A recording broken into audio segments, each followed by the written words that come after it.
is a Dayton 24/7 Now Code Red weather alert. And we are turning our set red for our Code Red weather alert. We want to give you a live look now from our Eco Plumber Skycam. Clouds starting to build over the Miami Valley. And let's send it right over to Chief Meteorologist Natalie Walters. Natalie, we just got an update from the National Weather Service. That's right. Tornado watch just issued for our entire region. Now, it's not yellow just yet, but the entire region now under a tornado watch until 1 a.m. We are anticipating storms which are just now off to our west to make their way in, potentially producing damaging winds for the region, large hail, and of course tornadoes are going to be a potential too.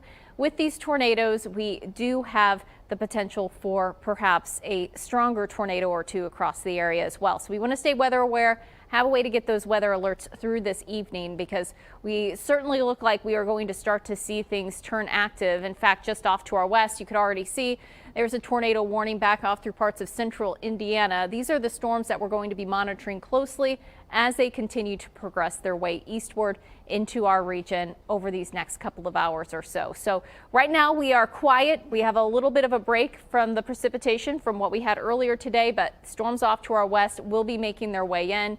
We have that level 3 threat for severe storms for the entire region for the rest of this evening, heading into the overnight hours as well. So with this, as I mentioned, damaging wind gusts, large hail is a potential, but with the hail also could see some very large hail. Quarter-size hail is severe hail, but we could be even talking about 2-inch in diameter hail with these storms as they make their way in. So again, that code red weather.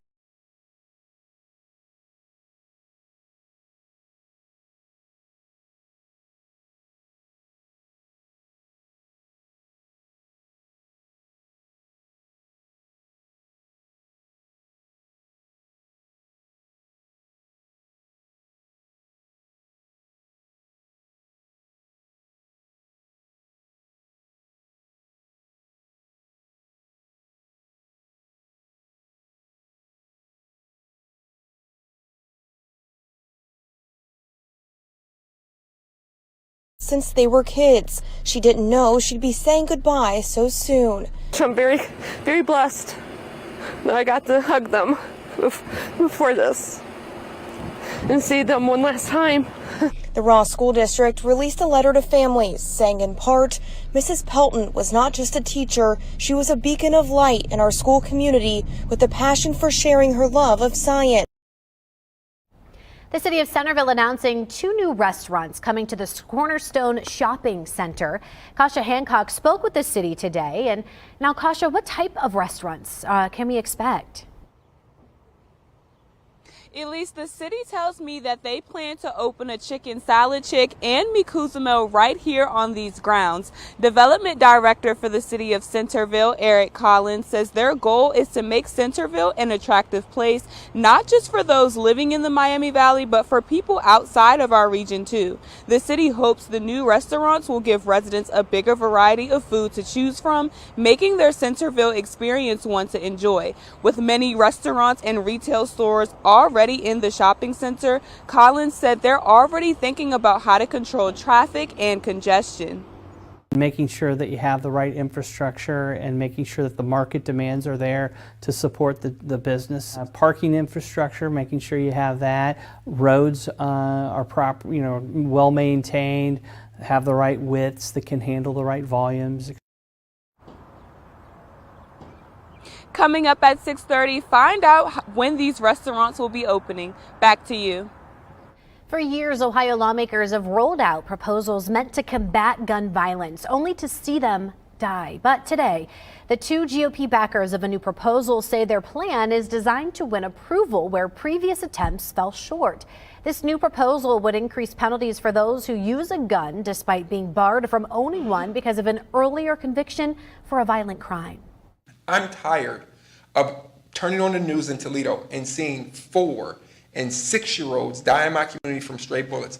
I'm tired of turning on the news and knowing that there was a 4th of July block party in my community where over 80 rounds from AR-15s and AK-47s were fired. The crime was not necessarily because of the gun, but it was because of the person who happens to be perpetrating the crime. The sponsors say this new bill is ahead of earlier proposals. It already has backing from the gun rights group, the Buckeye Firearms Association. Well, Governor Mike DeWine and former OSU quarterback Braxton Miller visiting the Hayward Middle School STEM Club today. That club had just returned from Washington, D.C., where they participated in the Drone National Soccer Championship. Hayward Middle School was the first school in the state to start a drone soccer team, which is sponsored by the Braxton Miller Foundation. And what we all want for our kids is for them to find things in life that they like to do, that they get excited about, that they have a real passion for. And you know, these kids may not end up being drone pilots, but you know, they may be doing something related to that. And this is just one more kind of step forward in their education. So Miller says he was impressed with the kids' ability to seamlessly control the drones because he himself had a hard time functioning one. 187 children have a brand new pair of gym shoes and some new socks, all thanks to a Shoes for the Shoeless event held today. The organization partnered with AES to gather 40 volunteers to hand out the shoes. Shoes for the Shoeless provides children in need with properly fitting shoes and socks in 14 Southwest Ohio counties. The organization's director said they do this every year because it's in need here in the Dayton community. We had a magnificent day. A lot of foot damage, a lot of kids that didn't own socks, a lot of kids whose shoes were trash worthy, really, literally trash worthy. And we fixed them. So our AES folks get on the floor, measure their feet. We bring in 2,000 pairs of shoes that you see being loaded back into our truck right now. So kids have a choice of color, style, and the size that fits them right. Now, once each kid was fit with their shoes, they do a run test to make sure that they fit comfortably while moving around and playing. Well, number 9 back on the field and feeling good. A look at the Bengals practice today as Joe Burrow spoke with reporters for the first time this year. And a tornado watch in effect through 1 a.m. this evening. I'm tracking storms just off to our west. That's coming up. You're watching Dayton 24/7 now.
Weather Window, presented by the National Weather Desk.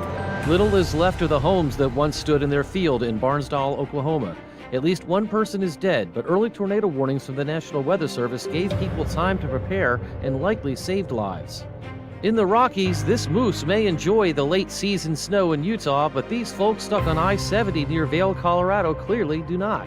Listen to Off the Radar, new episodes every Tuesday. Find it wherever you get your podcasts.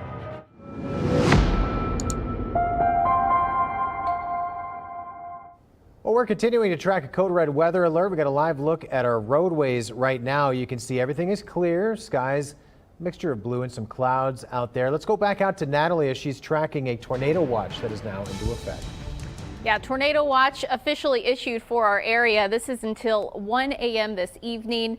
So we are tracking storms just off to our west, already starting to see them begin to show signs of rotation. And the thing is that as they make their way eastward, they are moving into an environment that is pretty conducive for severe storms as well as tornadoes. In fact, we just got the latest information from the weather balloon that was launched about an hour ago, indicating that our atmosphere is primed for severe weather right here in the Miami Valley. So we're going to be watching this very closely as these storms, they're just now right off to our west, and then we're going to continue to monitor them as they progress their way eastward. So here's a look at what we're tracking. Damaging wind gusts, that's going to be a threat with any severe weather risk. We typically watch for damaging wind gusts. Very large hail is a potential. So not just large hail, severe hail is quarter-sized hail, potentially hail greater than 1 inch to 2 inches in diameter, and then tornadoes possible, potentially tornadoes that could be on the stronger side as well.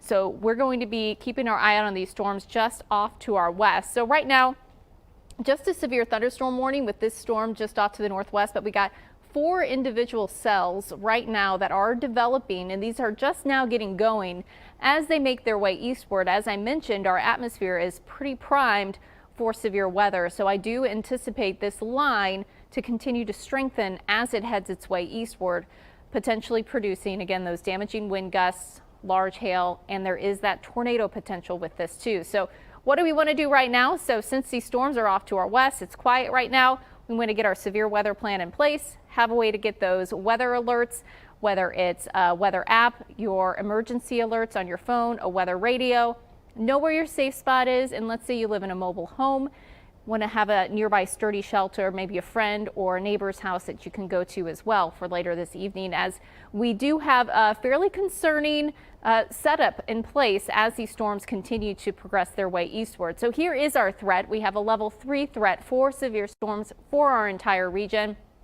Along with this, the Storm Prediction Center has highlighted our region, not just for that tornado potential, but the potential for stronger tornadoes. We're talking EF2 or greater, so that is going to be a concern as they make their way in. So a lot of times we see a severe weather risk, it would be for a brief spin-up tornado. With this particular setup, we would be tracking the potential for maybe a longer lived tornado for our region. Now for our threat again tomorrow, because we do have another risk for severe storms, I will say the greatest risk is trending south of us. We have a level 1 threat for Dayton northwestward, level 2 threat for our southwestern counties, with the greatest risk further to our southwest. That being said, we will continue to monitor that risk heading into our day tomorrow. So it's warm. It's pretty muggy. We're hanging out in the 70s for us, and then we're going to continue to track those storms heading into the rest of the evening. Quick look at this. I'm going to go back to our radar really quick after I move through our 7-day, because we got that code red again late tomorrow.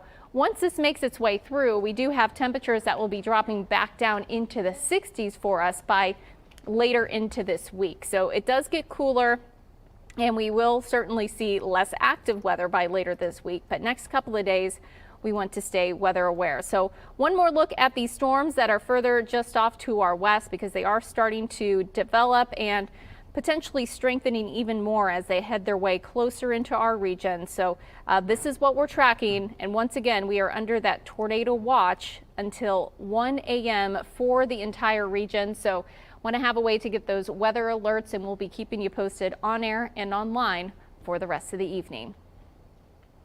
Well, Team Tornado back at it again today as well. Of course, perfect timing with today's storms. We had our morning meteorologist Nick Marusiak out at Mark Twain Elementary for this afternoon for our latest presentation. Every year, our weather team heads out to elementary schools across the Miami Valley to teach kids about severe weather safety and how to find their safe spots. I think the kids had a great time learning and, of course, asking questions. Our next stop is Haywood Elementary. Well, Joe Burrow gets back on the practice field today with the Bengals. Chris Rankle has the very latest on the QB's rehab process after his wrist surgery back in November. Well, this is the first time that we've heard from Burrow since the season ended. They posted the video on social media, the Bengals did, of him throwing. He looked like his old self.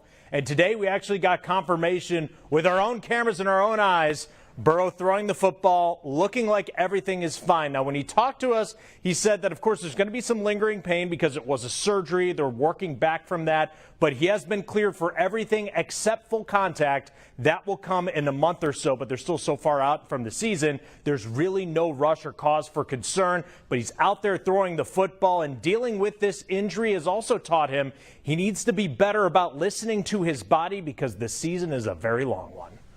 I'm going to be smart about it. You know, if I need a break, I need a break. The wrist maybe is going to hurt sometimes, and I'm going to be honest and with myself about how my body's feeling, maybe a little more cautious than I have been in years past. So that's kind of been something that's been on my mind for the last couple months. And so I'm getting better at that. It's always a challenge to not push yourself in that way, but I'm growing and learning every year, trying to be a pro and trying to figure out how to best be available for my team. One of the things Burrow did talk about during this press conference was the fact that this wrist injury wasn't like the knee injury he had earlier in his career. He's been able to go through his full off-season conditioning program. He's added some muscle and hopefully a little bit of durability for when training camp and everything else comes. But it looks like Burrow should be 100% when training camp opens in just a few months. We take a short break. You're watching Dayton 24/7 now.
the Dayton 24/7 Now News app, brought to you by the Jeff Schmidt Auto Group.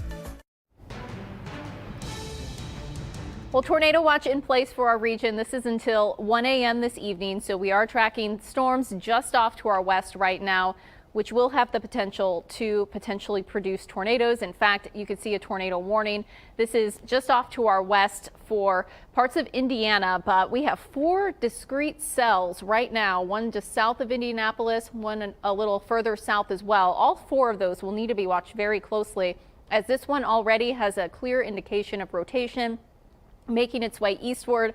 And of course, just off to the east of that, we have Mercer County. So this is heading its way eastward. We still have about an hour or so before this really makes its way in. But these are the storms that we're watching. And again, there's a few more cells just down to the southwest. And as they progress their way eastward, they are expected to intensify, as we do have an environment that's fairly conducive for severe weather and tornadoes for our region. So please do stay weather aware. Have a way to get those weather alerts for the rest of this evening. We're going to be keeping you posted. Tomorrow evening, we have another chance for storms, although our threat does look a little less than, of course, what we have out there this evening. But we do cool off by the end of this week. Once we get through today, tomorrow, a calmer forecast will be with us. But I do want to stress to be aware. They're just off to the west, so thankfully we're kind of watching them, and we have plenty of time to prep and be aware for these storms this evening. All right, we'll be